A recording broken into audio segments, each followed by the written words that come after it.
Tentang manusia yang dapat memberi syafaat di akhirat, hanya Rasulullah atau juga biasa manusia lain seperti teman atau keluarga? Semua bisa.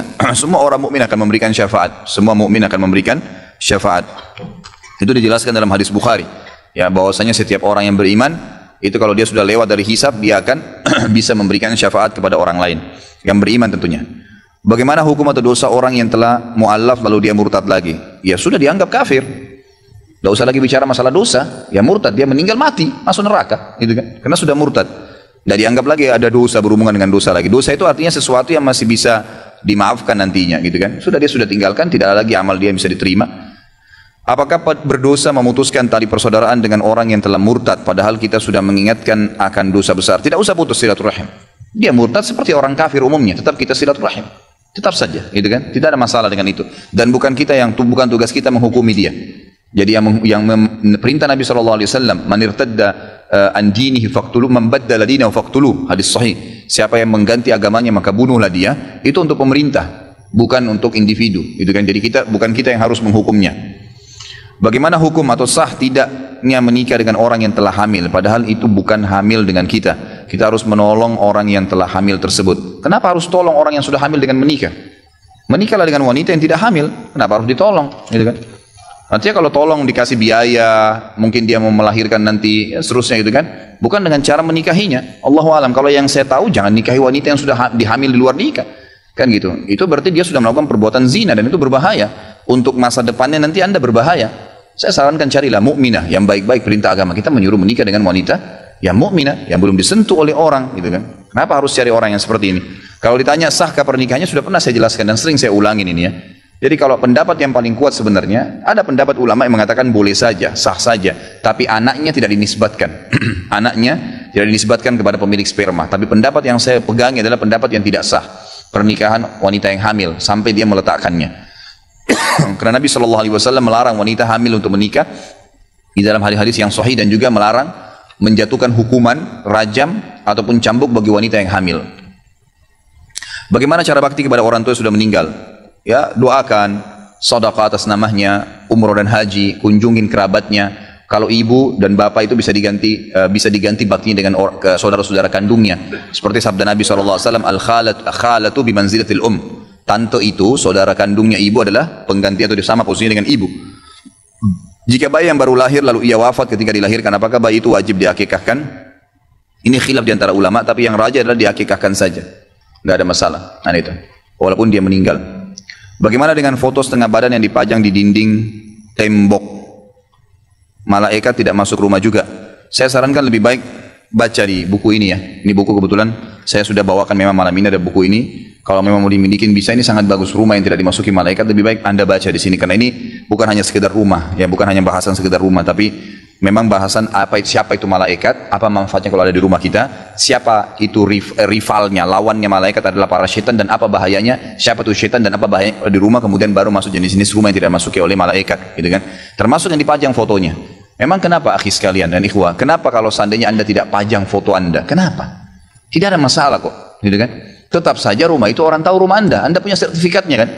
Selesai. Kenapa harus pajang fotonya, gitu kan? Jadi lebih baik jangan. Ada contoh kasus seorang syekh di Yaman, mungkin saya pernah ceritakan dulu, saya di sini memang belum, tapi waktu itu kalau tidak salah di Al-Azhar atau sebelumnya di masjid yang sebelumnya. Tapi intinya ada seorang syekh di Yaman didatangi oleh seseorang pengusaha dari Jakarta, dia datang dengan anak perempuannya pakai cadar, datang di Yaman. Duduk ngobrol-ngobrol, terus syekh ini menghormati mereka, berikan tempat, transportasi, segalanya. Intinya si saudagar ini, pedagang dari Jakarta ini sangat terkesan dengan anak perempuannya, bagaimana pelayanan diberikan oleh syekh. Syekh ini orang mampu di Yaman. Lalu mereka undang ke Jakarta. Datanglah ringkas cerita syekh di Jakarta. Begitu tiba di Jakarta, gitu kan, dikatakan ini pedagangnya bilang, maaf syekh, saya nggak bisa datang jemput, tapi anak saya akan jemput. Ternyata dia ini orang awam, bukan orang paham agama, dan anaknya pakai cadar waktu itu hanya karena melihat tradisi orang di Yaman gitu. Datang, dia bilang, anak saya perempuan yang itu hari ketemu Anda yang akan jemput. Syekhnya ini tangkap mungkin seperti di Yaman, kalaupun ada satu perempuan yang datang maka akan rame-rame satu mobil, gitu kan, banyak orang. Dia kaget, ternyata ada seseorang wanita pakai rok pendek dekatin dia di Bandara Soekarno-Hatta. Lalu mengatakan syekh, syekhnya balik, siapa yang tiba-tiba panggil pakai rok pendek ini? Syekhnya balik sepintas, iya. Dia bilang, saya syekh yang datang ke Yaman kemarin, gitu kan. Ringkas cerita, kata syekhnya, di mana ayah kamu? Kamu siapa nih? Saya si fulan yang datang kemarin. Syekhnya diam. Kemudian naik di mobil. Ternyata di mobil pun pada saat itu syekhnya tidak tahu alamat, nggak tahu apa-apa, naik. Kata anak perempuan ini dan hanya ada satu orang saja di mobil. Jadi bertiga di mobil. Pulang menuju ke rumah. Ringkas, pas tiba di rumah disambut oleh si pedagang ini. Ringkas cerita, kata syekhnya pas mau duduk dia bilang, sebentar. Sebelum saya duduk kata syekhnya, saya mau tanya. Kalau seandainya saya dengan tongkat ini, ada tongkat dia pegang, mengangkat rok anakmu ini yang perempuan nih untuk melihat celana dalamnya, apa kau marah? Ini syekhnya bilang kepada si pedagang ini gitu kan, pengusaha ini. Dia bilang, tentu syekh, saya pasti marah. Itu kan perbuatan yang tidak baik, kurang ajar. Ngapain lihat celana dalam anak saya gitu. Kata syekhnya, sekarang saya tidak usah pakai tongkat, semua sudah kelihatan dari anak kamu, gitu kan. Kenapa kamu biarkan dia seperti ini? Kemarin dengan sangat terhormat menggunakan busana muslimah, sekarang malah seperti ini. Semua orang bisa melihatnya. Akhirnya dia tersentuh dan dia mengingatkan kepada anaknya. Tapi seperti itulah ya. Berlibur keluar kota apa boleh? Misal ke Jogja untuk berlibur, apakah ada tuntunan syar'inya untuk niat mengunjungi bumi Allah yang lain? Dan bagaimana jika berniat untuk tafakkur alam, gitu kan? Boleh saja, nggak ada masalah sebenarnya, gitu kan? Nggak ada masalah kalau mau ke Jogja, mau ke Surabaya, mau kemana silahkan, nggak ada masalah. Selama memang itu wilayah banyak orang Islam, nggak apa-apa. Mayoritas orang Islam ya, artinya ibadah kita tidak terganggu, tutup aurat gak terganggu, gak ada masalah, gitu kan? Gak ada masalah. Jadi itu bukan sesuatu yang salah, boleh saja. Tapi jangan sampai terjadi pelanggaran-pelanggaran syar'i. Apalagi kalau mau bertafakur, gak apa-apa. Ada sebuah gunung yang besar, dingin, yang gitu, hijau, kita mau melihat. Bertafakur itu artinya memikirkan tentang langit, keajaiban Allah, ada masalah. Orang rekreasi dari sini ke puncak, kemana, ada masalah. Asal tidak melakukan perbuatan-perbuatan yang diharamkan. Tapi bukan ke negara orang-orang kafir secara khusus ya, sudah saya jelaskan. Maka lebih baik diprioritaskan ke negara-negara Islam. Bagaimana jika ada pasangan suami istri keduanya bekerja di tempat berbeda? Suami sering tugas keluar kota, begitupun istri, dan harus menginap karena banyaknya pekerjaan. Apakah istri diperkenankan bepergian keluar kota dan menginap jika diizinkan oleh suaminya? Ini sebenarnya ada dua bahasan ya. Kalau berhubungan dengan jarak safar, maka kembali kepada hadis Nabi sehari semalam, itu dulu. Tapi yang kita sorotin di pertanyaan yang kedua, permasalahannya adalah kenapa istrinya harus kerja? Ini dulu ditanyakan. Bu, perempuan dalam Islam bukan tidak boleh punya penghasilan, boleh. Tapi pertanyaannya kenapa harus bekerja? Perempuan itu diciptakan dari tulang rusuk. Kenapa harus dijadikan sebagai tulang punggung? Yang dibalik kasusnya, rusuk itu ditutup, disimpan, dijaga. Bukan malah diekspos keluar. Ya, ini Syekh bin Baz memberikan fatwa yang sangat menarik di akhir-akhir hidup beliau sebelum meninggal rahimahullah. Beliau mengatakan, semoga saja kalau tidak salah ya, semoga saja seluruh muslimin bisa menyadari masalah ini, bahwasanya banyak wanita-wanita muslimah yang sekarang yang sengaja disuruh berdesak-desakan dengan laki-laki dan akhirnya terpaksa ya menanyakan kepada kami hukum-hukum yang semestinya memang sudah tidak boleh. Pasti dalam agama tidak boleh. Misalnya bagaimana hukumnya Ustaz? Saya naik bus pulang kerja dihimpit oleh laki-laki semua sehingga badan saya kegencet. Bagaimana hukumnya? Haram. Masa saya mau bilang halal? Gitu kan? Kan tidak mungkin. Tapi dia terdesak kepada keadaan yang karena dia keluar dari fitrahnya, gitu kan? Cobalah mungkin berdagang hal-hal yang tidak berhubungan dengan masalah hal-hal yang haram, gitu. Berbahaya sekali. Ya, gitu. Jadi kalau darurat, apalagi darurat dalam kata memang pendapatan tidak cukup sama sekali dan memang pekerjaan dikerjakan juga halal, itu nggak ada masalah. Tapi kalau Masya Allah rumahnya sudah ada, makanan semua sudah cukup, hanya karena prestasi, gitu kan? Hanya karena prestasi duniawi, atau karena selembar ijazah yang dianggap rugi kalau tidak dipakai, nah ini yang jadi masalah, gitu kan? Maka harus kita tahu, ikhwah sekalian, tadi saya bahasakan untuk di awal pertemuan kita. Kalau kita meninggal dunia ikhwah, wallah ayat Al-Quran nih, ya. Orang-orang yang meninggal mengatakan, qala rabbirji'un, wahai Tuhanku kembalikan aku di dunia, la'alli a'malu salihan fima tarakt. Saya berharap bisa kembali ke dunia untuk beramal saleh saja. Enggak ada orang meninggal ikhwah akhwat sekalian berharap kembali untuk naikin mobilnya yang mewah, sudah enggak ada itu. Berharap kembali kepada istrinya yang cantik, suaminya yang gagah, mobilnya yang bagus, rumahnya yang besar, ranjangnya yang mahal, spraynya mau ganti apa besok, orang sudah mati enggak ada lagi itu. Selalu harapannya bagaimana saya bisa kembali ke dunia beramal saleh, itu saja. Itu yang kita butuhin, bukan yang lainnya, gitu kan? Maka semestinya kita harus lebih fokus ke masalah amal-amal saleh ini. Itu yang harus kita pikirkan. Komunitas Islam, Muslim, bagaimana dengan hadis berlepas diri dari orang yang tinggal di negara kafir? Apakah di Inggris misalnya, di sana komunitas Muslim terutama salaf sudah lumayan berkembang? Apakah hadis ini juga terkena pada mereka? Tentu saja ya, hadis ini maksudnya ana bari'um mimma asya baina adhrul musyrikin, yang kurang lebih artinya saya berlepas diri ya. Kata Nabi SAW, bagi orang yang tinggal di tengah-tengah orang kafir, artinya memang mereka berada di tengah-tengah orang kafir yang mereka tidak bisa beribadah. Kalau anda bisa beribadah silahkan, tidak ada masalah, kan sudah saya katakan ya. Kalau kita hidup di negara-negara non-muslim, memang mereka mayoritas, tapi orang Islam tetap bisa beribadah, tidak terganggu akidahnya, tidak diganggu, silahkan, nggak ada masalah. Tapi yang menjadi fakta lapangan sekarang, kebanyakan, kalau negara Islam, maka pemimpin-pemimpin Islam itu tidak pernah mengganggu orang non-muslim. Subhanallah, nggak pernah ada sejarah di dunia, raja Islam sengaja membunuh masyarakat kafir yang kafir di negara, nggak pernah. Tapi pemimpin non-muslim yang membunuh orang Islam, masyarakatnya banyak kasusnya. Itu kan? Bukankah sekarang di Angola, di Afrika itu semua masjid dirubuhkan? Semua masjid dirubuhkan sekarang. Tidak boleh dianggap Islam agama teroris. Pemimpinnya non-muslim. Sementara di Nigeria, negara-negara Islam yang lain di Afrika, tidak pernah tuh hancurin gereja. Nggak pernah hancurin. Bahkan tempatnya orang Hindu, orang Buddha, nggak pernah diganggu, dibiarin aja. Gitu kan? Di zaman Umar bin Khattab, di zaman para sahabat, para tabi'in, ya, para ulama, khalifah-khalifah Islam, tidak pernah mereka merusak tempat-tempat ibadah. Dibiarin sambil didakwain, gitu kan? Seperti itu keadaannya. Kalau anda yakin tidak terganggu dari sisi ibadah, bisa saja kita bebas berdakwah, bahkan makin berkembang Islam, silakan. Nabi SAW waktu mengutus Mus'ab bin Umair ke Yaman, ke Madinah, dan di Madinah ternyata mayoritasnya orang Muslim tadinya. Kemudian setelah beliau berdakwah ternyata jadi berkembang pesat Islam, bahkan menjadi kekuatan negara Islam nantinya. Maka itu nggak ada masalah. Nggak ada masalah, yang penting jangan terganggu. Yang sering saya teriak-teriakan di ceramah ini kan, kalau anda tinggal di negara non-muslim, kemudian kita jadi minoritas dan susah sekali ibadah, nggak bisa. Mau izin sholat aja nggak dikasih sama atasannya. Kadang-kadang kemarin ada yang SMS sama saya, WhatsApp sama saya, tanya dari Hong Kong, katanya bagaimana hukumnya pada saat saya sedang menghidangkan khamr, minuman keras untuk tuan saya, dan memasakkan babi karena mereka makan babi. Kira-kira saya sebagai ustadz mau jawab apa? Boleh? Kira-kira boleh atau tidak boleh? Jelas saya mengatakan tidak boleh, haram. Nggak mungkin. Kalau saya mengatakan boleh, saya menghalalkan apa yang Allah haramkan. Haram. Tidak boleh menyentuh daging babi, apalagi masak dan menghidangkan. Minuman khamr, apa kata Nabi SAW? Allah melaknat pembelinya, penjualnya, yang mencatat jadi saksi, gitu kan? Dan yang mendukungnya, semua masuk. Dilaknat semuanya, nggak boleh. Sayang, apa memang anda nggak bisa bekerja kecuali harus bekerja di tempat-tempat yang haram? Tidak boleh. Itu kan, kalau anda bilang kalau begitu Ustaz berarti larang kami keluar negeri, ya ini tergantung bahasan lain lagi. Kalau darurat, pekerjaan anda darurat, memang tidak bisa lagi hidup kecuali dengan itu, harus hijrah ke negara non muslim, itu lain, bahasanya lain, luas gitu kan. Tapi kalau keadaan begini anda tanyakan kepada saya, halalkah pendapatan seseorang yang kerja jual khamr? Haram. Dari mana halalnya?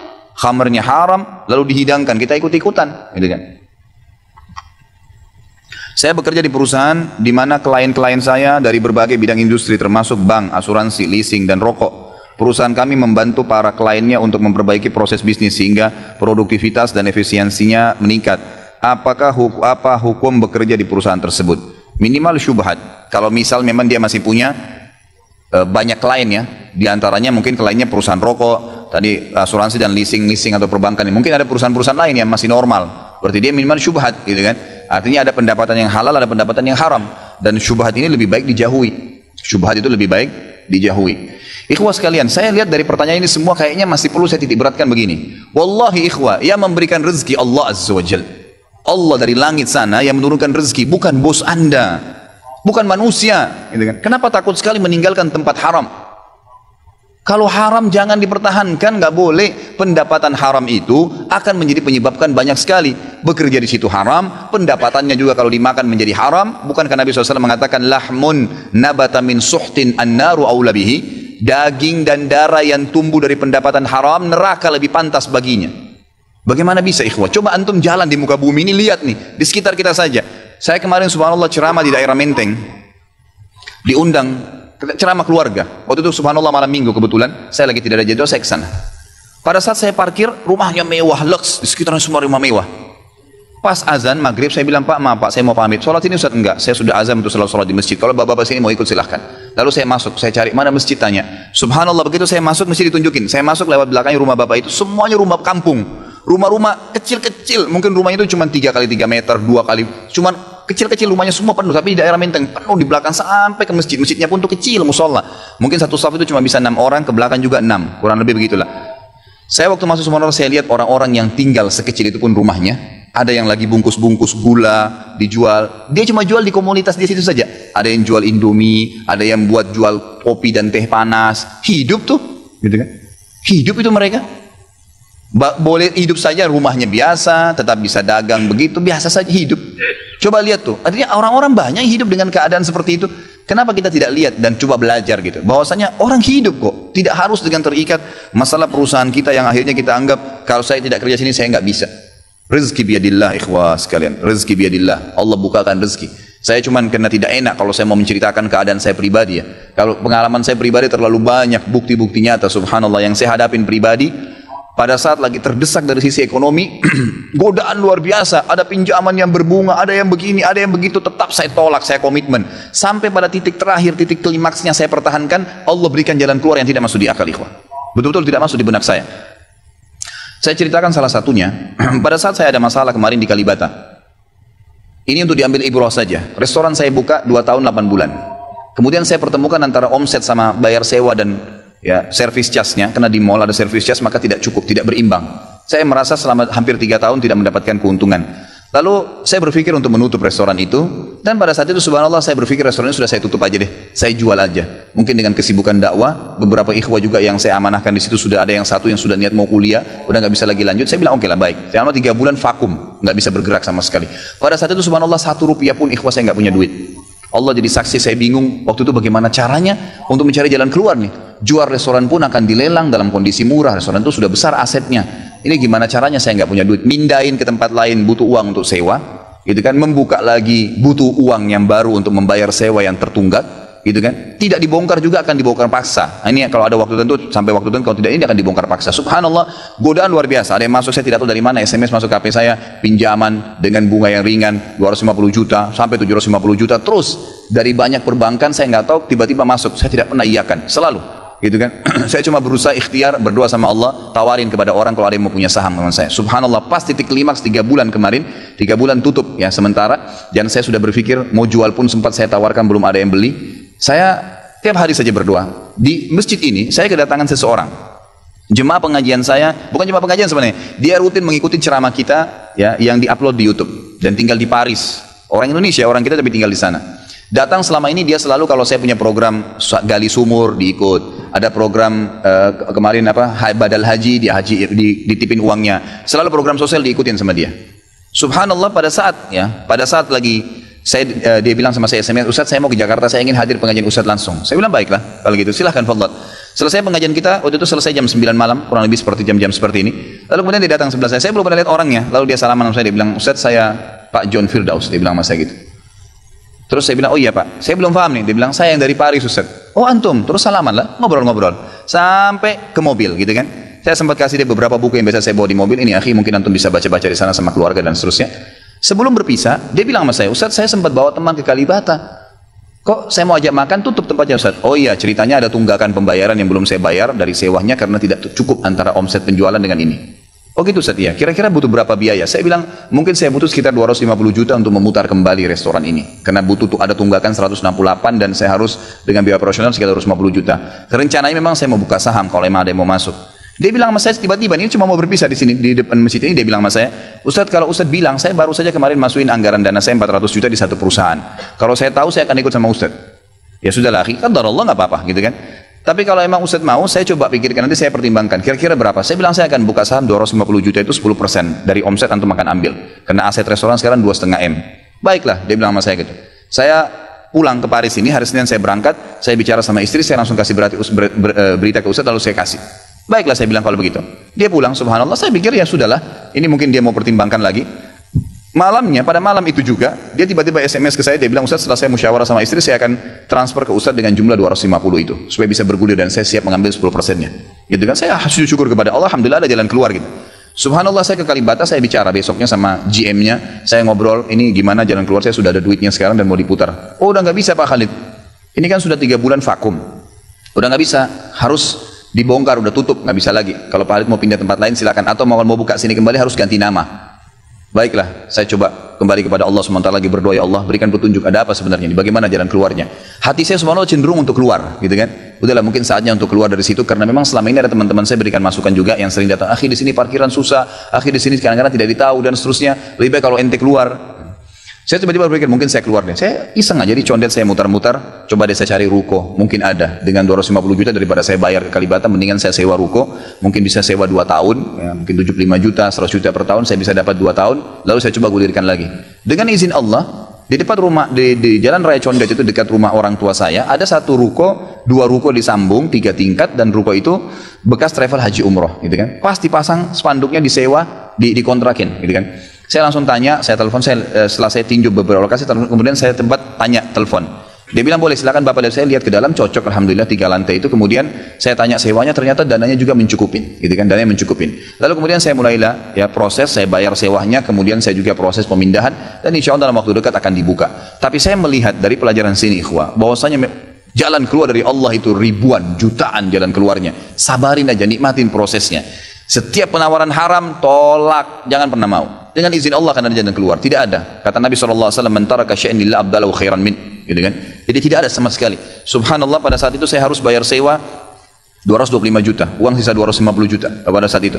Terus kemudian saya sempat telepon ke akhi itu lagi, ya, Pak John, semoga Allah jaga beliau. Saya sempat telepon, kemudian saya katakan, akhi, kemarin antum bilang antum sempat masukin dana 450 di 400 di Jakarta itu. Bagaimana kalau antum tarik uang itu, kalau masih bisa, kita gabungin aja, saham kan per 250 juta itu ada 10%. Antum ambil aja 30% dari semua total omset penjualan nanti. Tidak usah dengan 750, dengan 650 saja, gitu kan? Dia bilang kalau itu sudah nggak bisa Ustaz. Tapi memang coba saya pertimbangkan deh. Saya akan coba hubungin teman-teman di Paris ini yang sudah biasa, yang kenal antum, gitu kan? Kalau yang kenal antum mungkin mereka bisa. Baiklah, fadhal.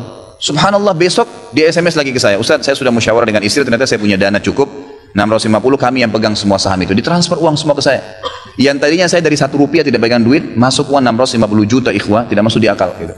Sesuatu yang tidak masuk. Orang ini saya nggak kenal, nggak pernah ketemu, sekali ketemu di sini, dan sekarang sudah kembali ke Paris. Setiap kali saya bilang akadnya saya akan kirim, baru tadi saya kirim akadnya. Sudah nggak apa-apa Ustaz, saya percaya. Akhi, ini bisnis loh, bisa untung rugi. Sudah paham Ustaz. Orang lain aja banyak bisnis dia rugiin saya nggak takut, apalagi sama Ustaz. Sudah, silahkan. Alhamdulillah. Saya melihat Allah berikan jalan keluar yang sangat dimudahkan. Yang penting nikmatin prosesnya dan yakin kepada Allah SWT. Jangan takut, gitu kan? Jangan takut. Dan ada banyak kisah seperti dalam hidup saya yang saya mungkin sebagian tidak diceritakan, gitu kan? Cuma ini tadi saya buka supaya memang bisa ada pengalaman. Karena rata-rata sini karena hanya masalah kekhawatiran saja, kekhawatiran rezeki yang insya Allah tidak akan ada masalah dalam kehidupan kita. Bagaimana solusi untuk pengusaha muslim jika butuh modal sedangkan bank syariah sendiri pun terlibat riba? Apakah boleh pengusaha muslim meminjam modal kepada bank syariah karena urgensi sudah tidak ada lembaga keuangan murni? Kalau saya sarankan pertama berdoa kepada Allah Subhanahu wa taala, murni, tulus berdoa kepada Allah agar diberikan jalan keluar. Ini luar biasa, banyak sekali kisah berhubungan dengan masalah ini. Yang kedua, coba bicara sama individu. Lebih baik bicara sama individu. Ini pengalaman saya, ikhwah.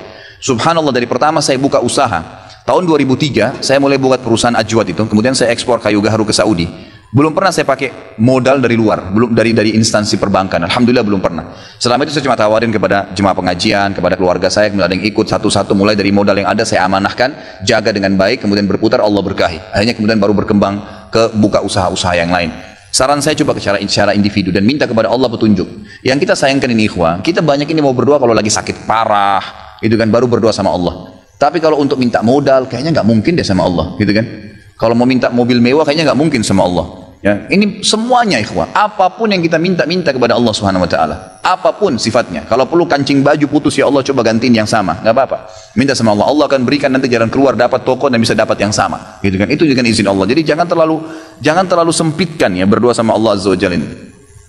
Dalam kehidupan sehari-hari kita, umat Islam juga butuh melakukan transaksi perbankan seperti transfer dan lain. Selain itu masih membutuhkan bank sebagai satu lembaga untuk penyimpanan uang. Bagaimana umat Islam menyikapi hal ini? Sudah saya bahasakan ya. Kalau seandainya kita tidak ada jalan lain dan harus berhubungan dengan itu, kita lakukan, tapi batasi pada hal-hal yang tidak melanggar syariat. Misal tidak ada bunga misalnya, yang tidak ada bunga. Ada pendapat ulama sekarang di Timur Tengah yang membahasakan kalau seandainya bolehkah seseorang menggunakan kartu kredit, gitu kan? Sementara memang itu penawaran jasa dan itu dari perbankan ya konvensional. Maka ada pendapat dari ulama Mesir mengatakan boleh saja kalau memang itu fasilitas yang dia mau gunakan dan darurat.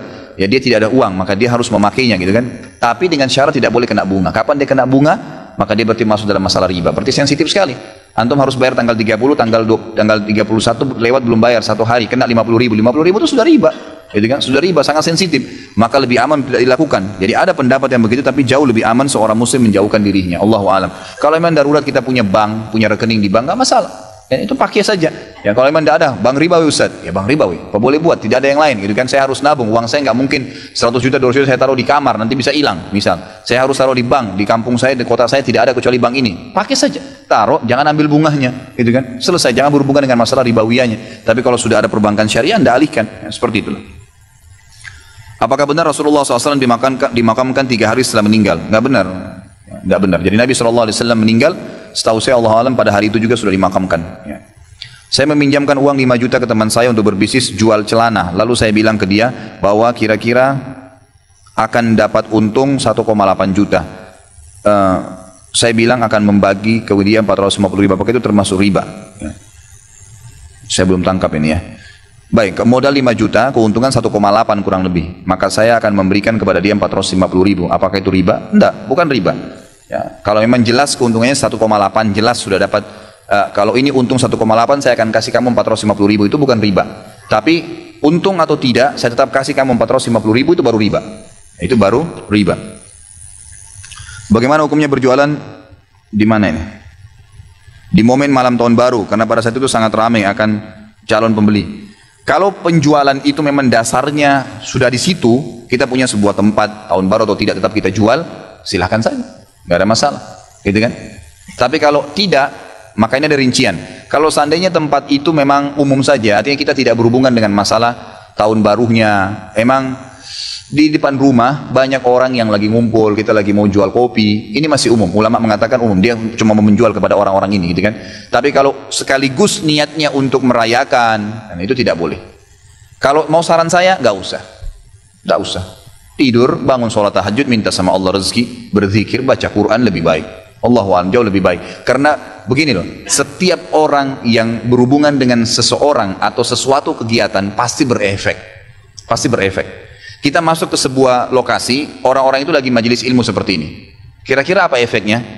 Minimal kalau dia cuma datang sholat, dia bisa mendengarkan, minimal. Atau mungkin dia duduk juga ikut dengar. Kita masuk ke sebuah tempat, orang lagi pada berantem semua. Kita hanya jadi berantem situ, karena bingung, gitu kan? Tidak tahu harus buat apa, pasti ada tampiasannya. Orang lagi ngerayain tahun baru, tiup trompet, lagi ngomong, ada orang pacaran, terus kita dagang di situ. Kira-kira ada efeknya nggak? Pasti ada efek. Minimal lihat auratnya orang, minimal dengar trompetnya, minimal ini dan minimal itu. Hanya karena kita mau jual berapa? 100 gelas kopi, gitu kan? Lebih baik di tablik akbar saya aja jual kopi nanti, gitu kan? Insya Allah dapat pahala. Apa yang baik dilakukan menurut Islam apabila ada perlu diadakan syukuran? Apa ini? Oh, apa yang baik dilakukan menurut Islam apabila mau pindahan atau sudah pindahan rumah? Apa perlu diadakan syukuran atau pengajian? Setahu saya tidak usah, nggak perlu. Jadi tidak pernah ada riwayat disebutkan untuk Nabi SAW baru bangun Masjid Nabawi atau Masjid Kuba kemudian buat acara syukuran. Belum ada sebenarnya itu. Jadi ringankan aja saudaraku, ringankan aja, nggak ada masalah. Nggak ada istilah nanti jadi bala, jadi masalah kalau nggak syukuran, nggak ada kok, gitu kan? Tapi kalau seseorang sebagai tanda syukur kepada Allah Subhanahu Wa Taala, dia mau menyembelih hewan kemudian memberikan makan orang miskin, mungkinlah. Atau memanggil kerabatnya untuk datang, ini sebagian ulama mengatakan sudah ada, tapi jangan dianggap bagian daripada syariatnya. Karena tidak pernah disebutkan riwayat Nabi SAW pada saat tinggal di rumah beliau atau beliau menikah dengan istri yang baru, beliau pada saat poligami lalu beliau belikan atau siapkan rumah untuk istri yang barunya kemudian dirayakan, tidak ada. Waktu Nabi SAW menikah dengan Sofiyah, waktu menikah dengan Zainab mantan istrinya Zaid bin Haritha, gitu kan? Beliau SAW menyiapkan tempat kemudian untuk rumah Zainab, kemudian beliau mengundang sahabat untuk makan saja pada saat itu. Karena ada momen walimanya, ya. Ada memang perintah untuk memberikan makan orang kalau sedang acara pernikahan. Lalu kemudian Nabi SAW sudah selesai, sahabat bubar sudah selesai. Nggak ada momen khusus merayakan karena pindah rumah. Itu makan pun makannya karena diperintahkan. Kata Nabi SAW kepada Abdurrahman bin Auf, pada saat beliau sudah pakai baju baru, kata Nabi SAW, ada apa Abdurrahman? Kayaknya kau sudah berubah keadaan kamu. Dia bilang, iya Rasulullah, saya baru menikah dengan wanita Ansar. Kata Nabi SAW, apa yang kau kasih? Dia bilang, saya kasih segumpal, ya gumpalan emas, gitu kan. Lalu kata Nabi SAW, awlim walau bisyat, iklanin walaupun dengan seekor kambing saja. Artinya undang orang, tapi acara perkawinan, gitu kan. Kalau pindah rumah nggak ada hadits yang menyebutkan masalah itu. Apakah ada doa khusus agar utang-utang cepat lunas di samping belanja dan berusaha? Tentu ada banyak, ada doa. Di buku doa yang saya sering bawa itu ya, mungkin kalau yang penanya belum milikin bisa nanti temuin saya habis pengajian. Ada buku doa, panduan doa, ada doa dimudahkan dari lunasi utang. Seperti misalnya kata Abdullah bin Abbas, siapa yang membaca doa ini radhiyallahu anhuma, maka Allah akan lunasi utangnya walaupun memenuhi langit. Allahumma kfini bihalalika an haramik waghnini bifadlika amman siwak. Ya, Allahumma kfini bihalalika an haramik. Artinya Allah cukupkanlah aku dengan yang halalmu dan jauhkan aku dari yang haram. Allahumma kfini bihalalika an haramik waghnini bifadlika amman siwak, dan karuniakanlah aku agar berlepas diri dari semua yang selain engkau. Doa ini termasuk doa melunasi utang. Ada juga Allahumma inni a'udzubika minal hammi wal hazan wal ajzi wal kasal wal jubni wal bukhul wa ghalabati ad-daini wa wa galabatid daini wa qahrir rijal, gitu kan. Juga dalam riwayatnya dikatakan lupa saya riwayatnya, tapi yang jelas artinya Allah jauhkanlah saya dari semua rasa sumpek dan sedih, gitu kan, sifat penakut, ya, pelit, kemudian sifat lemah dan malas, serta jauhkanlah saya agar jangan sampai terlilit utang. Wadala iddain wa qahrir rijal, dan jangan sampai saya terlilit dengan utang sehingga membuat saya hilang semua semangat hidup saya, dan jangan sampai saya dikuasai oleh orang lain. Nanti bisa ambil di buku itu lebih lengkap. Apakah wanita yang sedang berhalangan tidak boleh masuk masjid walau hanya untuk mengikuti pengajian? Ini khilaf di antara ulama ya, tapi untuk berhati-hati sebaiknya jangan, lebih baik di terasnya, gitu kan. Tapi ada pendapat yang mengatakan memang boleh saja kalau masalah hanya masuk dengan alasan tertentu. Yang tidak boleh kalau dia sholat, karena sholat haram bagi wanita haid dan nifas. Jadi lihatlah keadaannya, gitu kan. Bolehkah berkumur dalam berwudu sementara puasa? Karena ada yang bilang makruh. Boleh saja, nggak ada masalah. Yang penting jangan ketelan, nggak ada masalah. Bolehkah seorang wanita umroh haji tanpa mahram? Bagaimana hukum mahram bayaran yang ada di travel? Ini sudah pernah saya jelaskan ya. Mohon maaf saya tidak ulangi lagi masalah ini. Ustaz, bagaimana sikap kita terhadap saudara, keponakan, ipar yang belum memakai hijab, bahkan cenderung berpakaian seksi? Sudah pernah diingatkan tapi sepertinya belum dihiraukan. Terkadang saya terpaksa menghindar kumpul-kumpul keluarga untuk menghindari hal-hal yang tidak diinginkan. Misal agar suami tidak melihat aurat mereka. Apakah ini bisa dibenarkan? Bisa saja, nggak ada masalah. Jadi kita boleh tidak mendatangi rumah kerabat, bukan berarti memutus silaturahim pada saat memang mereka sedang melakukan kemungkaran. Ya, buat acara-acara yang dilarang dalam agama, kumpul-kumpul, kelihatan aurat, tapi itu memang ya jelas-jelas ada pelanggaran agama, maka boleh saja kita tidak datang. Di dalam sebuah hadis dijelaskan bahwa penciptaan takdir manusia telah ditulis 50.000 tahun sebelum penciptaan langit dan bumi. Sedangkan yang saya dengar dari beberapa perkataan ulama bahwa saat wanita hamil menginjak usia 4 bulan, maka Allah memerintahkan malaikat untuk mencatat semua takdirnya. Nah, jadi takdir yang diberikan saat berada dalam kandungan ibu adalah sama dengan takdir yang ditulis 50.000 tahun sebelum penciptaan langit dan bumi. Mohon penjelasannya. Iya, tentu saja. Yang dimaksud malaikat sini, ya, malaikat sini mulai menggulirkan dalam kehidupan dia nantinya. Setelah 4 bulan karena sudah ada ruhnya. Sudah ada ruhnya. Jadi 50.000 tahun itu dicatat semuanya kejadian. Yang dimaksud di sini adalah aplikasinya. Mulai 4 bulan di rahim ibu kan sudah ditiupkan ruh. Nah, pada saat ditiupkan ruh berarti sudah mulai digulirkan dalam kehidupan dia takdirnya. Sudah mulai ada denyut kehidupan. Sudah mulai apa makanan apa yang dimakan oleh ibunya nanti disaring masuk ke tubuhnya, itu sudah mulai takdirnya berjalan. Jadi pengguliran waktu, aplikasinya. Kantor saya menyediakan fasilitas asuransi kesehatan untuk kesehatan seluruh karyawan. Biaya asuransi sendiri tidak dibebankan ke karyawan. Bagaimana hukumnya menggunakan asuransi tersebut? Sebaiknya dijauhi saja. Allahu alam, yang saya tahu ya, ini kalau mau dengar pendapat saya, tapi kalau ada ustadz lain yang membolehkan silakan. Kalau saya lebih aman tidak memakai fasilitasnya, karena masalah asuransi sendiri itu masuk dalam bab syubhat yang sangat jauh ya. Bahasan ulama sangat tegas masalah ini. Sama kasus pemerintah berencana untuk mewajibkan BPJS di seluruh masyarakat Indonesia. Bagaimana hukumnya Ustaz? Info yang saya peroleh, rakyat yang tidak memilih BPJS tidak bisa memperpanjang SIM. Kalau itu keharusan maka diikutin dalam arti kata, kalau tidak diikutin maka berbahaya, tidak bisa. Diikutin tapi tidak dipakai. Itu yang saya tahu, Allahu a'lam. Diikutin tapi tidak dipakai fasilitasnya. Tapi kalau memang ada fatwa MUI, ada ulama yang memberikan tentu yang jauh lebih tahu dari saya, silahkan. Kalau saya pribadi, Allahu a'lam, saya masih melihat sama dengan asuransi umum, dan sudah mungkin 2-3 kali di pertanyaan saya jelaskan panjang lebar tentang asuransi ya, yang boleh dan yang tidak boleh. Apakah ada hadisnya dalam sebuah majelis ilmu diawali dengan tilawah Al-Quran? Tidak ada sama sekali. Ya, tidak ada sama sekali. Ya, tidak ada. Ya, disebutkan Nabi SAW memulai dengan Al-Quran. Dalam sebuah departemen biasanya akan diberikan jatah dana sejumlah sekian sesuai dengan pengajuan dana dalam waktu 1 tahun. Di akhir tahun dana itu berlebih sehingga dipakai untuk outing karyawan, karena jika tidak habis dana tahun depan dikurangin, meskipun nanti akan dilaporkan bagaimana itu hukumnya. Bukankah ini juga termasuk perbuatan berlebihan? Ya, tidak boleh. Semestinya dibuat secara untuk dikembalikan. Ya, kalau memang ternyata anggaran diturunkan 100 juta dan kita cuma pakai 700, ya 75 juta misalnya, dan itu memang sudah anggaran rutin, 25 juta dikembalikan. Ya, kalau dia alasan supaya tahun depan tidak dikurangin, ya berarti permasalahannya adalah dia tidak jujur pada saat itu, dan 25 juta itu tidak layak untuk dibagi, nggak boleh, nggak halal untuk pegawainya, gitu kan. Hanya dibuat acara-acara yang tidak, kecuali kalau memang yang memberikan dana instansi pemerintah sendiri ataupun individual memang mengatakan pokoknya ini semua untuk pegawai, terserah bebas mau diapain sisanya, itu lain. Tapi kalau ini laporan, nanti dibuatin laporan, nanti rekayasa data, gitu kan, seakan-akan itu memang sudah masuk dalam anggaran tapi dibagi-bagi, makanya tidak boleh, haram hukumnya. Saat sedang wudhu, setelah wudhu atau sholat, saya sering merasa was-was karena keluarnya angin dari kubul dan dubur, tapi sering tidak berbunyi dan berbau. Sahkah sholat saya apabila keluar? Dan apakah keluarnya keputihan pada wanita membatalkan wudhu? Ini ada hadis Bukhari menjelaskannya, di mana Nabi seorang sahabat mengatakan, ya Rasulullah, saya kalau sholat kadang-kadang was-was apakah saya keluar angin atau tidak. Kata Nabi SAW, selama kau tidak dengar suara dan tidak berbau, maka berarti ya, sah. nggak ada masalah. Itu kan artinya memang itu cuma was-was biasanya. Kalau masalah tadi ini apa? Keputihan itu tidak batal, setahu saya Allah alam tidak batal karena itu memang cairan yang tidak dianggap memang sengaja, bukan cairan yang dianggap sengaja, bahkan lebih cenderung ulama mengatakan tidak najis. Allah alam.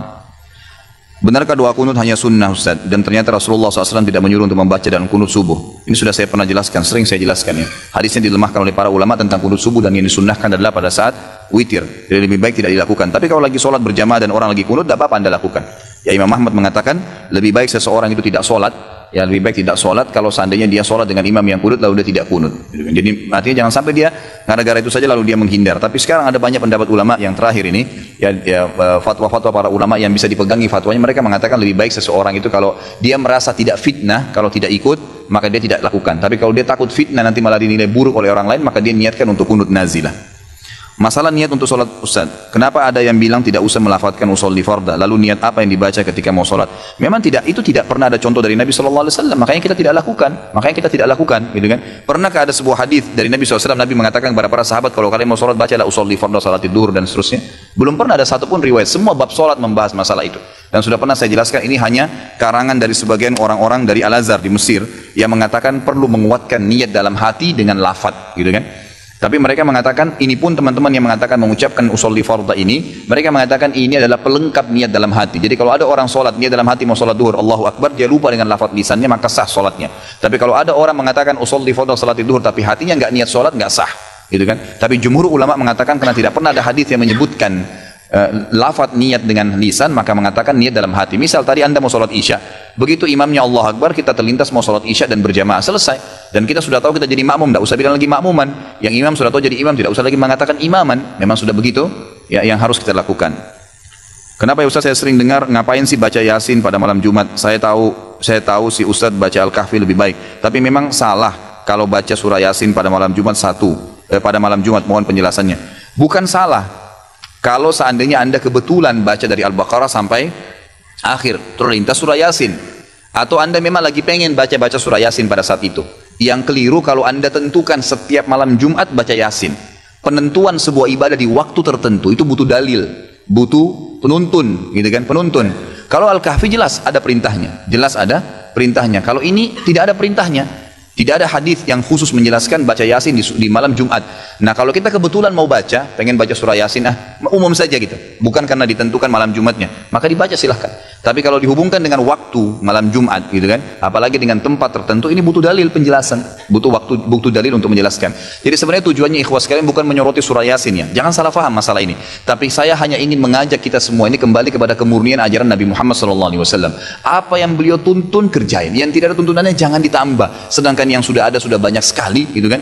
Kalau kita hanya pilih Yasin daripada surah Al-Kahfi, berarti kita meninggalkan yang lebih pantas gitu kan. Semestinya begitu. Jadi memilihnya di waktu malam Jumat ini butuh dalil yang menjelaskan. Teman anak ada yang bilang mazhab Syafi'i membagi bid'ah menjadi dua, ada bid'ah hasanah dan maulid itu termasuk bid'ah hasanah. Jadi tidak apa-apa jika dikerjakan karena masih ibadah. Bagaimana menurut Ustaz dan apa saja itu bid'ah? Bid'ah itu kan Nabi jelasin dalam hadis yang jelas. Kata Nabi SAW yang jelas hadisnya, kullu bid'atin dhalalah wa kullu finnar, gitu kan. Kata Nabi SAW semua bid'ah itu akan membawa pada kesesatan dan kesesatan akan membawa ke dalam api neraka. Saya masih bingung kalau ada orang yang mengatakan ada bid'ah hasanah. Bid'ah hasanah ini berarti bid'ah yang baik, gitu kan? Sementara bid'ah dari sisi definisi adalah sesuatu yang baru yang Nabi SAW tidak contohkan. Dan bid'ah ini rivalnya adalah sunnah. Ya, sampai ulama sepakat mengatakan siapa yang menghidupkan sunnah mematikan bid'ah. Siapa yang menghidupkan bid'ah berarti menghidupkan sunnah, gitu kan? Berapa banyak ikhwas kalian ibadah yang kita belum kerjakan? Kenapa kita harus susah nih? Ya, buat lagi melakukan bid'ah apalagi dikatakan hasanah. Yang sunnah aja difokus kerjain istiqomah. Itu aja selesai. Pasti diterima, gitu kan? Jelas-jelas ada dalilnya. Kenapa bukan ini yang kita fokus? Itu aja sudah banyak yang terbengkalai.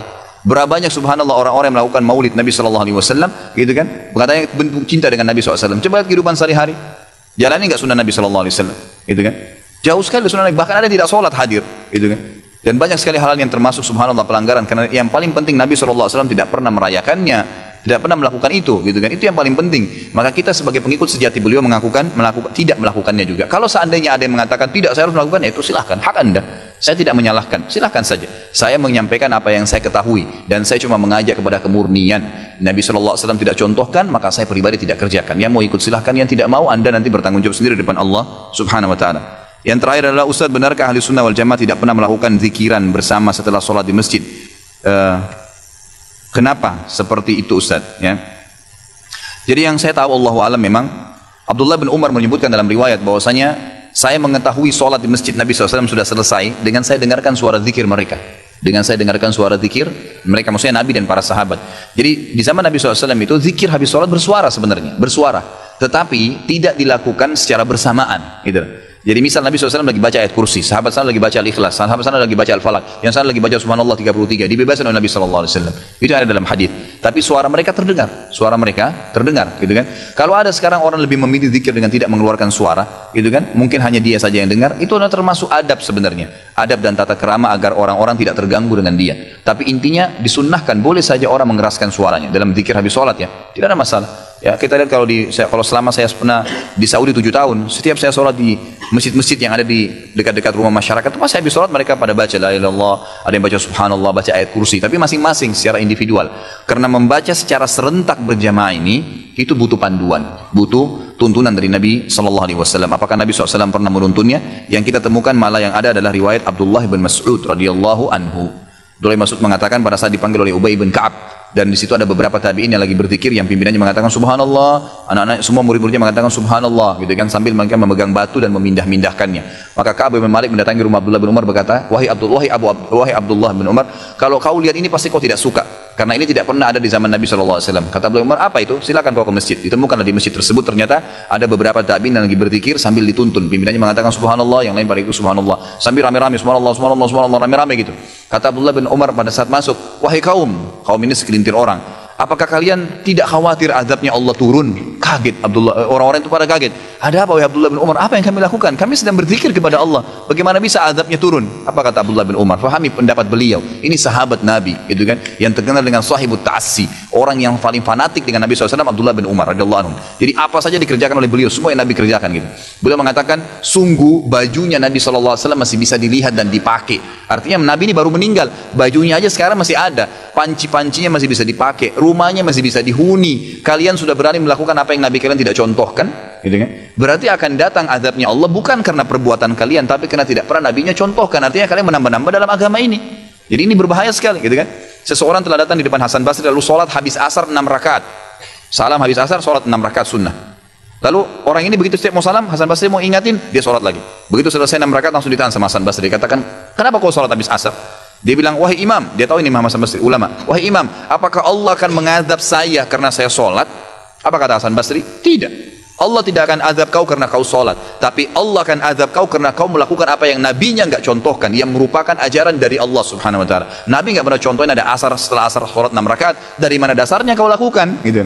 Jadi termasuk dosa itu kalau melakukan apa yang Nabi SAW tidak lakukan, dan kita cap itu bagian daripada agama, seakan-akan kita masukkan ajaran baru di agama Islam yang sudah sempurna. Allah bilang dalam Al-Maidah, al-yawma akmaltu lakum dinakum. Kata-kata akmaltu, saya sudah sempurnakan agama kalian. Kata ulama Ibnu Katsir mengatakan dalam tafsirnya, ini dalil nyata Nabi Muhammad SAW sudah menyampaikan semua ajaran agama Allah, dan juga setiap muslim tidak perlu lagi menambah sekecil biji sawi pun dari ajaran agama ini. Cukup dengan yang ada saja, selesai. Maka kita tidak ada lagi masuk ke syubhat, tidak ada lagi masuk ke ragu-raguan, lakukan apa yang sudah diperintahkan saja, titik. Maka itu akan membawa kita insya Allah ke dalam surga Allah SWT. Ustaz, bagaimana jika kita segan atau merasa tidak berani menasihati anggota keluarga yang lebih tua dari kita? Umumnya kita takut dimarahin atau dibentak balik. Pertama tentu yang membuat orang lunak dan dia akhirnya bisa menerima itu kalau kita menyampaikan dengan ilmu. Memang kita punya hujjah. Walaupun itu anak kecil, tapi kalau dia ngomong, cara ngomongnya teratur rapi, yang dia sampaikan benar, saya yakin akan didengar kok oleh orang-orang itu. Jadi kita harus punya ilmu. Yang kedua, punya adab dan tata krama dalam menyampaikan kasusnya. Kalau orang lebih tua, atasan, punya jabatan lebih tinggi walaupun lebih muda tapi dia lebih tinggi jabatannya, itu atau istri kepada suaminya, umumnya dilemparkan dengan pertanyaan. Jadi bukan kita malah menghardik kesannya ya. Jadi misal begini, seorang istri kalau mau menegur suaminya misalnya melakukan satu perbuatan, dia bisa menyampaikan bagaimana menurut kakak kah, abang kah, siapalah dipanggil suaminya, tentang seseorang kalau tidak sholat misalnya. Dalam agama seperti apa? Atau atasan, bagaimana menurut Anda kalau seandainya ada sebuah perusahaan, kemudian ya, umumnya pegawainya itu melakukan pelanggaran seperti ini. Bagaimana caranya Anda memperbaikin? Misal contoh ya, jadi lempar pertanyaan sebenarnya tujuannya untuk menegur dia, tapi dia nanti akan menjawab dengan dalil dari diri dia sendiri. Biasanya itu retorika, jadi ada adab-adab dan tata keramanya untuk mengetahui. Yang ketiga, ketahuilah saudaraku, tugas kita cuma menyampaikan. Tugas kita menyampaikan. Jadi tidak ada unsur keharusan kita membuat dia terima. Dakwah itu targetnya penyampaian, bukan penerimaan. Ini fahami poin itu. Dan yang terakhir, ya, bisa menggunakan retorika ingkar mungkar dengan hati kalau memang takut, khawatir sekali. Yang penting jangan tidak ingkar mungkar, gitu kan? Itu yang penting. Dan ingat selalu diikuti dengan yang ma'ruf. Maaf, ana mau nanya seputar muamalah. Apakah dibolehkan dalam agama jika kita mempromosikan produk dagangan menggunakan foto artis terkenal atau mantan artis, memanfaatkan ketenaran mereka untuk difoto memegang produk kita seolah-olah sebagai testimoni? Ya, artis tersebut dikenal selalu tampil dalam acara kebaikan. Ya sebenarnya kalau dalam masalah promosi ya, Allahu alam, ini ada bahasan ulama, ada yang mengatakan boleh, tetapi tetap dalam koridor hal-hal yang dibolehkan secara umum atau tidak. Kalau misalnya dibolehkan itu seperti cuplikan misalnya, cuplikan gambar bergerak dan memang itu tidak ada. Misalnya seorang laki-laki, emang dia menggunakan baju koko, sarung dan seterusnya, umumnya berhubungan dengan dia lah gitu kan. Maka ini mungkin masih dibolehkan, tapi kalau sudah ada foto yang harus dipajang, berhubungan dengan hukum yang lain, ya, berhubungan dengan masalah hukum syar'i yang lain. Ya. Jadi dilihat dulu keadaannya. Kalau misalnya bisa kita tidak melakukan itu jauh lebih baik, jauh lebih aman, gitu kan? Mungkin dengan cara promosi yang lainnya. Beberapa waktu lalu pada kajian YouTube pembahasan kitab Minhajul Muslim bab beriman kepada hari kemudian, Anda menyatakan bahwa ada beberapa malaikat yang tidak akan mati atas izin Allah, di antaranya Jibril alaihissalam, Mikail, Israfil, pemikul arsy Allah dan lainnya. Anda menemukan tafsir dari surah Az-Zumar karya Ibnu Katsir yang menyebutkan bahwa yang terakhir mati adalah malaikat pencabut nyawa dan yang pertama dibangkitkan oleh Allah adalah malaikat peniup trompet. Terlampir kutipannya. Mohon penjelasan Ustaz. Baik, ini insya Allah saya coba kembalikan dulu ke tafsir Ibnu Katsirnya. Mungkin kita akan bahas di pertemuan yang akan datang nanti. Insya Allah, saya juga pastikan ke bukunya dulu.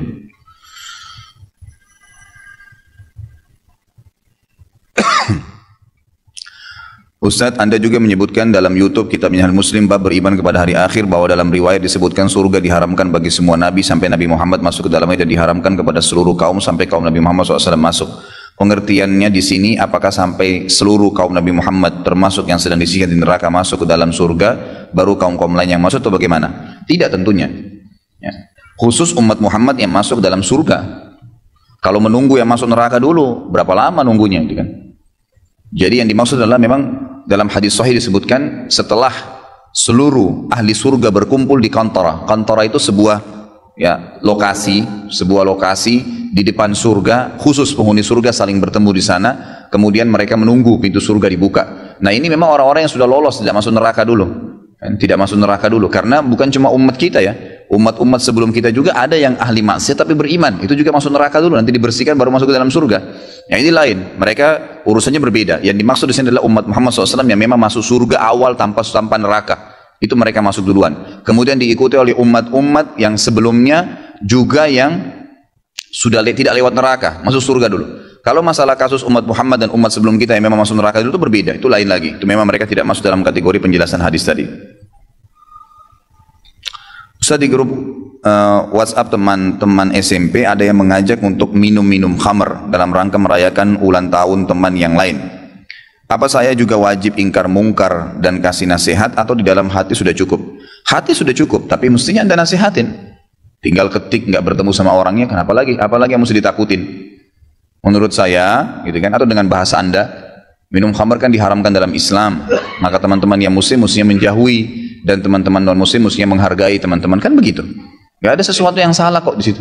Kita bukan memukul orang, kita sedang menyampaikan apa yang agama kita nak berikan. Siapa tahu tiba-tiba ada yang tangkapin positif, oh iya benar ya. Terus ingat ya, ingkar mungkar usahakan diikuti dengan ma'ruf. Karena ma'ruf ini yang jadi solusi nanti. Misal, daripada minum khamar, lebih baik kita buat minum madu, wejang jahe, apalah, gitu kan, kasih solusi. Lebih hangat, tidak mabuk, gitu kan. Ya misal contoh, ya tidak harus dianggap itu buruk. mungkin diikutin dengan apa, mungkin bisa di-share manfaat orang minum jahe, manfaat orang minum apa, minuman yang baik, madu. Bukan mustahil, siapa tahu orang baca subhanallah, bagi kita sederhana tapi bagi dia sesuatu manfaat yang besar, Allahu a'lam. Ya tiba-tiba iya deh kalau gitu. Ya kalau perlu anda yang racik, siapa tahu nanti bisa buka restoran. Ustaz, ingkar mungkar dan amar ma'ruf yang wajib hanya satu kali itu hanya dalam satu jenis maksiat, bisa untuk secara umum? Iya, tidak, satu maksiat tentunya. Ya. Misal ada pelang di sini sampo, perempuan tidak pakai jilbab, ya itu ingkar mungkar sendiri. Di depan sana ada iklan tadi saya bilang celana dalam, ya itu ingkar mungkar sendiri. Kalau satu kali saja kita ingkar mungkar dalam 1000 kemungkaran itu nggak bisa, nggak nyambung. Ya, harus semuanya. Tapi ada doa yang disebutkan oleh sebagian, dinukil ya dari orang-orang soleh tentunya. Mereka berdoa begini, mereka sudah jalankan nih ingkar mungkar semampunya ya. Lalu mereka sebelum tidur berdoa mengatakan, ya Allah, sebelum aku menguncamkan mataku ini, aku memohon kepadamu agar engkau memberikan kepadaku karunia, niat minimal, ya, mengingkari semua kemungkaran. Dari pertama engkau perintahkan itu sampai akhir engkau angkat hukumnya. Dan ya Allah, aku meminta agar menyuruh kepada kebaikan dari awal engkau perintahkan itu sampai akhir kamu angkat. Artinya walaupun saya belum lahir, kalau ada perbuatan mungkar tetap saya pungkirin. Minta dikasih pahalanya. Dan kalau sebelum saya lahir pun ada perbuatan kebaikan, saya minta agar saya punya niat minimal mengerjakannya. Itu diantara doa para salaful ummah yang memang doanya itu tujuannya untuk supaya menyelamatkan dia kalau sampai ada yang dia tidak pungkirin, dan dia juga mengejar pahala yang sebenarnya mungkin dia belum bisa kerjakan. Jika ingkar mungkar dalam hati hanya sebatas kekesalan dan kemarahan karena hukum Allah dilanggar tanpa mendoakan, apa itu termasuk? Enggak, harus memang memungkirinya ya. Kalau kesal saja gara-gara orang utang nggak bayar, kesal sama dia, itu bukan ingkar mungkar. Karena itu memang kesalnya itu tidak usah ikutin kesal. Ingkar mungkar itu artinya kita melarang kemungkaran itu, memberhentikan supaya tidak terulang. Seringkali kata ulama, Allah subhanahu wa ta'ala menjadikan kemungkaran itu menimpa seseorang. Misalnya ada orang suka utang nih, dan datang kepada si fulan. Ternyata orang ini sudah punya utang banyak di tempat-tempat lain, tapi selalu terjadi kasus tidak ada ingkar mungkar dan amar ma'ruf. Dibiarin aja. Ah, itu orang utang. Oh, buruk orang itu, nggak pernah diingatkan. Ya, mungkin ditagih sekali selesai, tapi itu setelah diceritakan. Allah buat orang ini terus berbuat kemungkaran nih, sampai tiba ke titik satu orang yang nanti bisa memungkirinya. Kalau enggak terus terjadi. Agar siapa nih yang mau memberhentikan kemungkarannya nih? Gitu kan? Kadang-kadang tertimpa kepada kita justru karena Allah memberikan kesempatan kita mendapatkan pahala di situ. Jelihlah, gitu kan? Ingkar mungkar itu yakinlah saudaraku tidak berat sebenarnya. Asal mau dilakukan aja. Allah SWT akan mudahkan. Gitu kan? Allah SWT akan mudahkan. Ustaz, bagaimana hukumnya membeli produk yang didiskon dalam rangka perayaan Natal? Boleh atau tidak? Boleh saja. Setahu saya Allah alam boleh saja. Gitu kan? Karena produk itu asal produknya dasarnya produk halal ya. Jangan beli produk Natal. Nah, kalau Natal lain lagi hukumnya, diskon tidak diskon nggak boleh, gitu kan? Tapi kalau umumnya ada makanan diskon karena momen tanggal merah, karena momen ini dan semua itu masih boleh saja.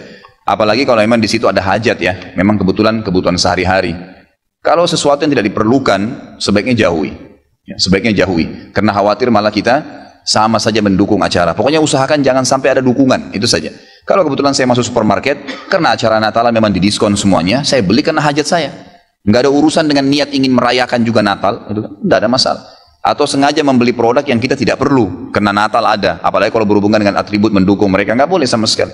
Ya Allah Subhanahu wa taala menurunkan surah Al-Kafirun, itu jelas sebab turunnya karena memang Allah Subhanahu wa taala tidak ingin setiap muslim mencontohi, mendukung, mengucapkan selamat kepada orang-orang kafir, memang nggak boleh.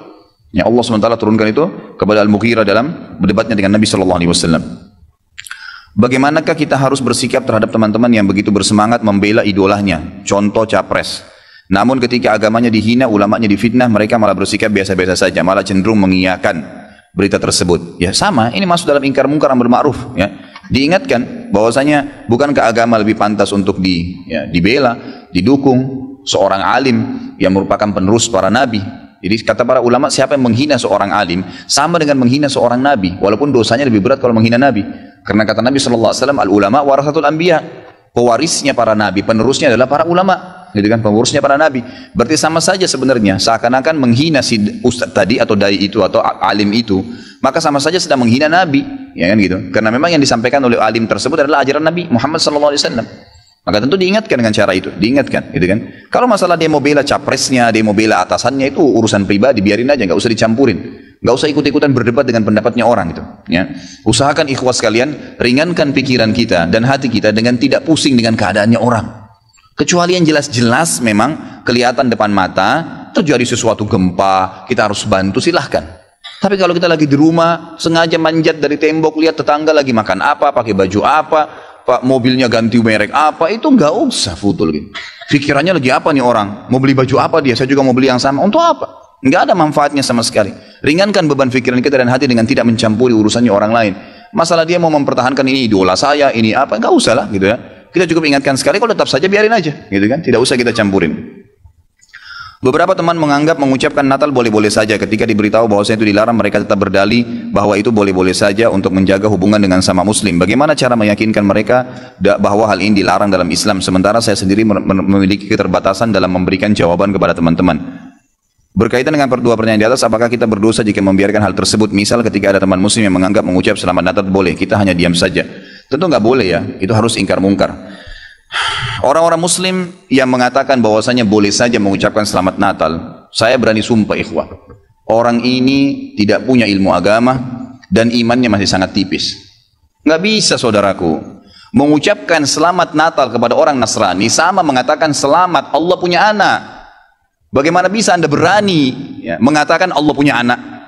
Itu kalimat yang sangat berat, jangan gitu. Tidak boleh. Allah subhanahu wa ta'ala itu la syarikalah, tidak ada sekutu baginya. Lam yalid wa lam yulad, tidak beranak dan tidak diperanakan. Dan Allah subhanahu wa ta'ala telah mengkafirkan orang-orang Nasrani dalam surah Al-Ma'idah. A'udzubillahi minasyaitonir rajim. Laqad kafara alladziina qalu innallaha tsalitsu tsalatsa. Allah telah telah kafir orang-orang Nasrani yang mengatakan trinitas. Nggak boleh. Ngucapin selamat berarti selamat atas keyakinan kalian yang Allah sudah cap mereka kafir dengan itu. Bagaimana bisa dikatakan untuk menjaga hubungan dengan mereka? Kalau Anda menjaga hubungan dengan orang non-muslim, orang Nasrani dengan berteman, bertetangga, partner bisnis, kan gitu. Orang tua kita yang kafir kita silaturahim, tetap berbakti padanya. Kerabat-kerabat yang masih non-muslim kita silaturahim, jenguk kalau sakit, membantu orang miskin mereka. Boleh saja. Tidak ada yang larang dalam Islam itu. Tapi jangan sama sekali berhubungan dengan masalah keyakinan dan ibadah mereka. Nggak boleh memang dalam masalah ibadah. Allah mengatakan, ini tadi subhanallah saya pikir antum sudah tahu nih. Ya, makanya saya ulangi lagi sebab turunnya surah Al-Kafirun. Al-Mughirah telah datang kepada Nabi SAW mengatakan, wahai Muhammad, Mekah kita bagi dua saja, sehari buat kamu, sehari buat kami. Kata Nabi SAW, saya belum faham, coba jelaskan lagi. Kata dia, sehari Muhammad, kau dukung ibadah kami, kau ucapkan selamat buat kami, kau ikutin ajaran-ajaran agama kami. Sehari lagi besok kami ikutin agamamu, kami ucapkan selamat untukmu, kami dukung ibadahmu. Apa jawaban Nabi SAW? Sehari-sehari. Biar adil. Kata Nabi SAW, tidak boleh. Kata dia, wahai Muhammad, sehari buat kami, dukung kami, ucapkan selamat buat kami, ikutin ritual kami. Seminggu buat kamu. Kata Nabi SAW, tidak boleh. Muhammad, sehari buat kami, sebulan buat kamu. Tidak boleh. Sehari Muhammad buat kami, setahun buat kamu. Tidak boleh, kata Nabi SAW. Terakhir, wahai Muhammad, sehari buat kami, seumur hidup buat kamu. Sehari kamu ikutin kami, dukung ritual kami, selamat buat kami. Kalau pakai akal sehat, kalau pakai akal manusia, bukan akal sehat, akal manusia saja secara biasa, kan gitu. Kita pikir, oh lebih baik sehari kita ikutin orang kafir, dukung saja, ucapin selamat sama dia, selesai. Seumur hidup akan masuk Islam. Apa jawaban Nabi SAW? Tidak boleh. Lalu Jibril AS datang pada saat itu langsung membawa surah Al-Kafirun. A'udzubillahi minasyaitonir rajim. Qul ya ayyuhal kafirun. Katakan kepada orang-orang kafir. Orang kafir ini semua yang tidak syahadat, yang tidak mengatakan asyhadu an la ilaha illallah wa anna Muhammad Rasulullah, kafir. Jelas kafir, dan itu Allah yang mencap mereka kafir, gitu kan? Kafir artinya tidak beriman kepada Allah Subhanahu wa taala. Orang Nasrani aja mengkafirkan Yahudi kok. Kan itu. Yahudi mengkafirkan Nasrani, mengkafirkan Muslim. Kenapa orang Muslim tidak bisa mengkafirkan? Karena sementara kita jelas-jelas meyakini kenabian Musa, meyakini kenabian Isa alaihi wassalam. Gitu kan? Mereka yang memungkiri Nabi Muhammad SAW, Nabi terakhir, berarti tidak beriman sempurna kepada Allah Subhanahu Wa Taala. Dan sudah banyak ayat Quran menjelaskan masalah itu. Gitu kan? Kata Allah Subhanahu Wa Taala, ya, Qul ya ayyuhal kafirun, la a'budu ma ta'budun. Semua Yahudi, Nasrani, Majusi, penyembah api, penyembah gunung, penyembah pohon, penyembah apa saja, semua selain yang tidak syahadat ini, saya tidak ikut-ikutan acara ritual kalian, tidak akan ucapin selamat buat kalian, tidak akan pakai atribut-atribut kalian, dan kalian juga tidak usah repot-repot ikutin agama saya, nggak usah. Kita nggak butuh Nasrani. Saya tanya, pada saat sholat Idul Fitri, ada orang Nasrani ikut-ikutan? Idul Adha, gitu kan? Mereka berurus dengan agamanya sendiri. Kenapa orang Muslim pusing dengan acara ritualnya orang lain? Diulangi lagi. Ya, setelah dikatakan kalian tidak usah ikut-ikutan, saya tidak usah ikut-ikutan juga, diulangi lagi. Wala antum ma'budun ma'bud, wala ana 'abidun ma'abadtum, wala antum ma'budun, dua kali diulangi. dan saya tidak akan ikut-ikutan, kalian juga tidak ikut-ikutan, terus begitu. Terakhir dikatakan oleh Allah, lakum dinukum waliyadin, kalian punya agama, saya juga punya agama, titik, selesai, gitu kan. Emang sudah begitu. Kalau anda bilang, oh itu cuma kata-kata, nggak masalah, kata-kata bisa membuat anda murtad, saudaraku, bisa masuk neraka, gitu kan. Sadarkah anda dengan satu kalimat, anda kalau mengatakan satu kalimat sekarang, semenit kemudian kalau anda yakin dalam hati bisa masuk neraka kalau meninggal, kalau anda mengatakan saya murtad, memang dari hati mau keluar dari Islam, semenit kemudian dicabut ruhnya oleh malaikat maut, masuk neraka. Kalimat, kata-kata. Bahaya tuh, gitu kan? Mungkin teman-teman juga sudah tahu yang dialog antara Muslim sama Nasrani di Amerika. Si Nasrani mengatakan, kenapa kau tidak ucapkan kalimat Natal, selamat Natal buat saya? Kata si Muslim, ya kata si Nasrani itu kan cuma kata-kata. Kata si Muslim, kenapa? Apa kau sudah syahadat? Si Nasrani bilang enggak. Kenapa kau enggak syahadat? Dia bilang kalau saya syahadat saya tinggalin agama saya. Kata si Muslim itu kan juga cuma kata-kata. Sama, gitu kan? Jadi nggak boleh, tapi hal-hal yang ditoleransikan dalam agama silahkan. Tadi saya bilang berteman, bertetangga, silahkan. Tapi jangan dukung masalah ibadahnya, nggak boleh. Sampai pernah ditanya kepada Syekh Bimbas, apa hukumnya orang-orang, mohon maaf ini teman-teman kita, semoga Allah berikan hidayah yang belum tahu, yang menjadi security menjaga gereja misalnya, atau orang-orang yang menjadi tukang parkirnya kena lagi banyak mobil, halalkah pendapatannya? Bolehkah itu? Fatwa ulama tidak boleh. Karena ada hadis Nabi SAW yang berbunyi, kalau ahli kitab, khusus Yahudi dan Nasrani terutama, kalau mereka sedang beribadah di tempat ibadah mereka, jauhilah, karena laknat Allah sedang turun. Hadis Nabi SAW. Kenapa nggak bisa cari rezeki di tempat lain? Subhanallah, rezeki itu sudah dibagi oleh Allah SWT. Hati-hati saudaraku, gitu kan? Jadi orang yang mengatakan seperti ini karena tidak paham agama. Bagaimana bisa dia mengatakan Tuhan punya anak? Gitu kan? Jadi tidak boleh sama sekali, ikhwah, yang nggak boleh. Jadi kita harus tahu mana yang boleh dan mana yang tidak boleh. Dan anda wajib ingkar mungkar. Ingat kenapa yang saya sampaikan tadi? Kalau juga dia tidak mau dengar, selesai, gugur kewajiban anda. Apakah haram hukumnya jika kita ikut meramaikan malam tahun baru Masehi, sedangkan malam tahun baru Islam saja tidak ada? Apalagi malam tahun baru Masehi, gitu kan? Coba ikhwah, ada yang punya riwayat satu aja. Nabi SAW pernah merayakan malam tahun baru 1 Muharram. Tidak pernah satu kali pun Nabi SAW merayakan tahun baru Islam 1 Muharram. Tidak pernah ada malam lebarannya dan seterusnya. Semoga Allah berikan hidayah. Banyak orang Islam ini saya tidak mengerti kenapa mereka terlalu berani malam tahun Masehi mereka adakan acara tablik akbar lah, ceramah lah, zikir akbar lah dan seterusnya. Kenapa ikhwah? Gitu kan? Kenapa harus diadakan acara seperti ini? Dan orang akan menangkap itu adalah acara tahun baru Masehi. Kalau anda bilang untuk mengalihkan umat Islam, bukan dengan cara kita membuat acara ritual, nanti akhirnya menjadi rutin setiap tahun, gitu kan? Berikan nasihat, sampaikan kepada MUI, MUI keluarkan fatwa tidak boleh, jadi umat Islam tidak terus-menerus jadi PR setiap tahun. Kalau kita biarkan akhirnya tiap tahun terus jadi masalah nih, gitu kan? Jadi masalah. Emang umat Islam yang coba merayakan malam tahun baru itu orang yang memang belum paham masalah agama. Kalau anda larikan kepada acara-acara yang lain, maka akan jadi masalah baru lagi nanti, gitu kan? Akhirnya orang anggap, oh orang-orang Nasrani lagi rayakan dengan mabuk-mabuk, kita dengan ceramah. Bahkan ada doa bersama di malam tahun baru. Subhanallah. Malam tahun baru tentang lahirnya Isa alaihissalam, tidak ada hubungannya dengan agama kita. Sedangkan hari lahirnya Nabi Muhammad SAW saja tidak pernah sahabat rayakan, tidak pernah Nabi rayakan. Lalu kita mau rayakan hari lahirnya Isa alaihissalam, bagaimana bisa ini, gitu kan? Jadi tahun baru Isa alaihissalam. Mestinya kita faham masalah itu. Ada seorang sebut saja si A, ia sedang sholat, sudah 2 rakaat lalu datang B menjadi makmum, setelah itu datang C menjadi makmum, dan si A selesai lalu si C tiba-tiba mengikuti gerakan dari si B. Apa hukumnya sholat si C? Nggak boleh, tidak boleh makmum ya menjadi makmum, tidak boleh seseorang itu memiliki 2 imam dalam sholat. Tidak boleh seseorang memiliki 2 imam dalam sholat ya, jadi kalau misalnya kita sudah datang masbuk maghrib misalnya, si A jadi imam, si B masbuk 1 rakaat, berarti dia masih punya utang 2 rakaat. Si C datang masbuk 2 rakaat, berarti dia masih punya utang ya berapa tadi? 3 rakaat, gitu kan? Kalau si B datang masbuk 1 rakaat, berarti masih ada 2. Si C datang masbuk 2 rakaat, berarti masih punya utang ya 3 rakaat ya, 2 rakaat ya. Dia tinggal 2 rakaat, berarti dia masih punya utang ya 2 rakaat ya. Baik, datanglah intinya si A jadi imam, si B datang masbuk 1 rakaat, si C datang masbuk 2 rakaat. Setelah salam, si B masih menambah rakaat, si C masih menambah rakaat, lalu si C menjadi makmum. Nggak boleh, karena imamnya masih sama. Yang boleh kalau orang yang datang lain, orang yang datang si D datang, lalu menepuk pundaknya si C atau si B, lalu dia jadi makmum, itu nggak masalah. Tapi kalau satu imam tidak boleh. Karena ini sudah disepakati oleh para ulama dan diambil daripada hadis-hadis Nabi SAW, bagaimana beliau mengajarkan kepada para sahabat, kalau sudah salam, maka masing-masing menyelesaikan sholatnya, jadi tidak mengikuti satu sama yang lain lagi. Setahu saya Maulid Nabi saja tidak ada perintahnya, apalagi hari ibu. Lalu bagaimana hukumnya jika saya mengucapkan selamat hari ibu ke ibu saya, sedangkan ibu saya ingin diberi kado dan spesial pada hari tersebut? Bisa jelaskan tentang faham Salafi dan Wahabi itu apa, Ustaz? Hari ibu setahun sekali ya. Saya tanya akhwat kita di belakang, mana anda pilih? Setiap detik dihormatin oleh anak atau setahun sekali? Hari ibu itu ada kisahnya sendiri, itu hari Nasrani. Ya, banyak referensinya, malah kalau kita buka internet itu terlalu banyak. Apa sebabnya, apa kisahnya gitu kan.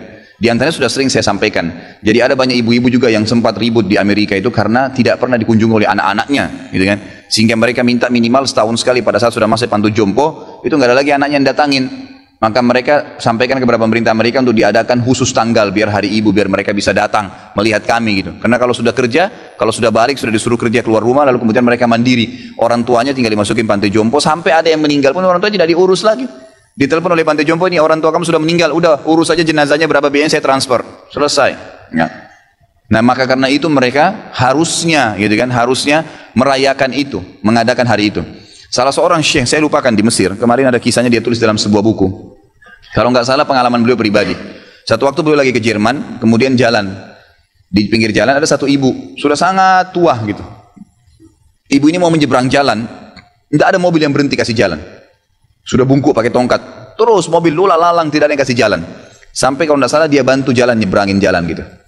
Lalu dia bilang pada bukunya itu, mungkin ibu ini atau nenek ini pada saat dia masih muda, kalau dia jalan, semua mata akan melihat ke arahnya. Tapi begitu dia sudah tua begini, tidak ada yang mau kasih jalan aja, tidak ada yang kasih. Dan ini sangat berbeda kalau dalam Islam. Ya, dengan Islam itu tidak mengenal masa setahun sekali. Setiap saat seseorang itu, sebelum ya orang tuanya lemah, sebelum tua pun sudah harus bakti. Dari dia masih kecil. Kemudian sampai orang tuanya tua, sampai orang tuanya sudah mati, tetap disuruh berbakti. Ya, gitu. Suruh berbuat baik, suruh kunjungin teman-temannya, suruh doain, suruh bersedekah, suruh haji dan umrah kalau dia sudah meninggal. Jadi bakti kepada orang tua itu tidak mengenal waktu, ya, tidak mengenal waktu.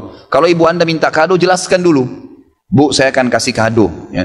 Tapi tidak ada hubungannya sama tanggal ini ya bu, karena ini adalah acaranya orang Nasrani. Ibu setiap saat minta apapun saya kasih, ibu apapun yang ibu butuhkan selama saya mampu saya kasih, sebagai bentuk perintah dari Allah bakti dengan ibu, gitu kan. Jelaskan, berikan penjelasan. Itu termasuk amar ma'ruf dan nahi mungkar. Kalau masalah salafi, salafi itu diambil istilah sebenarnya. Teman-teman kita yang berdakwah sekarang di Indonesia ini berfaham sunnah, termasuk mungkin pengajian kita ini seringkali dikatakan pengajian salafi, pengajian wahabi.